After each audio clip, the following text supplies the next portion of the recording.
let's say, Oga, the top one, we say that they call General Overseer of the Redeemed Christian Church of God, R.C.C.G., Enoch Adeboye, on Sunday, he lead the members of the church for one prayer walk against insecurity inside Naija. Pastor Adeboye don't tell members of the church may they join for the prayer Waka when we say the Christian Association of Naija C.A.N. They talk for the plenty killings for Obodo Naija. One assistant general overseer of the church, Funsho Adeshola, he say about 25,000 parish of the church now they expect to do the same Waka foundation wide.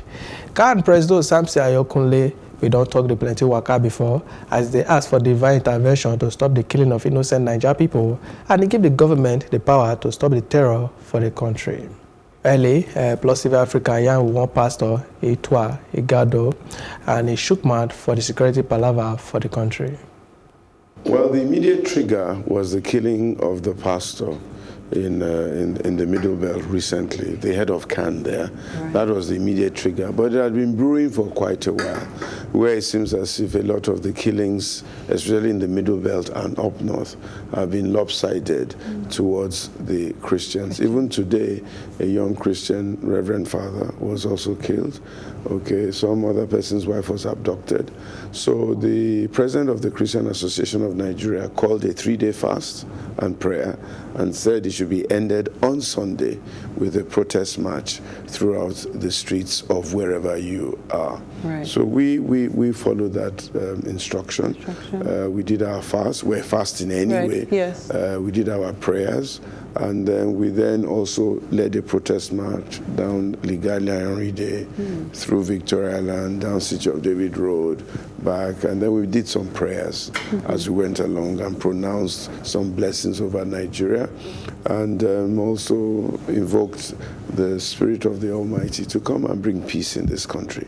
We don't want this country divided on the basis of religion.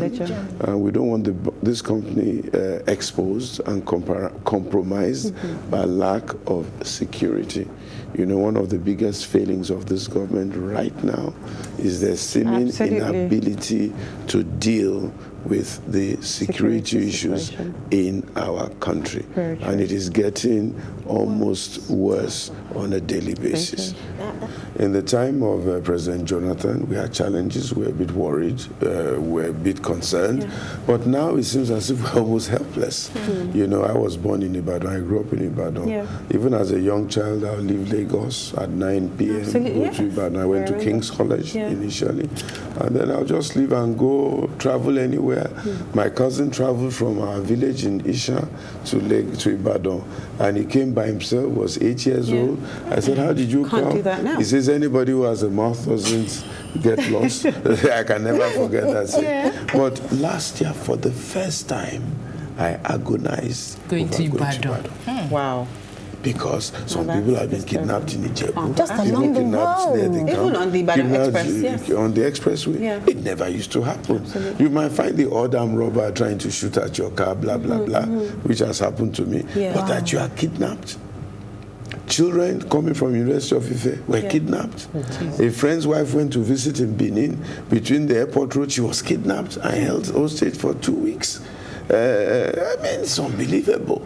And we seem helpless. No arrest, no warrant of arrest, nobody charged. Some people even say we are the ones responsible. They say it, and nobody does anything. Nothing happens to them. How can a man come out and say, I did this? And you know him, you know his house, you know everything, and you keep quiet. And you don't round him up and put him in detention and ask him more questions and say, are you okay or are you not okay? So, how come you came out publicly to say that you did something and everybody keeps quiet? The plan, you know, one of the problems of Nigeria in the past is that a lot of people who should be united have not been united. The church has not been united. Sure. A lot of our pastors and leaders are building empires, small empires in little caves, thinking that it will be well with them. No. It cannot be well with everybody, where you have no country, where you have no security, where people cannot go about their businesses on a daily basis. So the first thing is that the church must unite against a common front. Exactly. What do we want in Nigeria? We want peace, we want security, we want good leadership. Absolutely. It doesn't care. It doesn't matter where you come from, but you must be capable. You must be competent. You must be exposed. You must be passionate about Nigeria. And sometimes it may require that you die for this country. You know, every good move, somebody dies. Yes. Christ died for Christianity. Okay, Mandela died for South Africa. A lot of people have died Martin for the Luther sake. King Martin died Luther King died for America and the black and the race. black people. We must be. You know, any leader who is not exposed, who is not well read, who is not passionate about Nigeria, who is not detribalized, who is not ready to do what it needs to run this country, shouldn't even try it.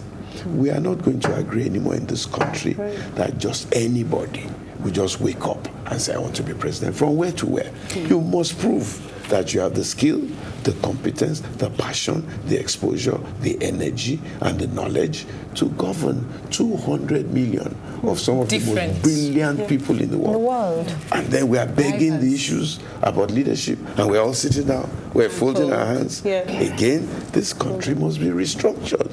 Let everybody develop according to their pace. Let everybody benefit of the resources that they have. Put something in the center, can be 20%, can be 30%, can be 40%, but keep what you have to develop your own place. Why are people afraid of that? That is what we grew up on.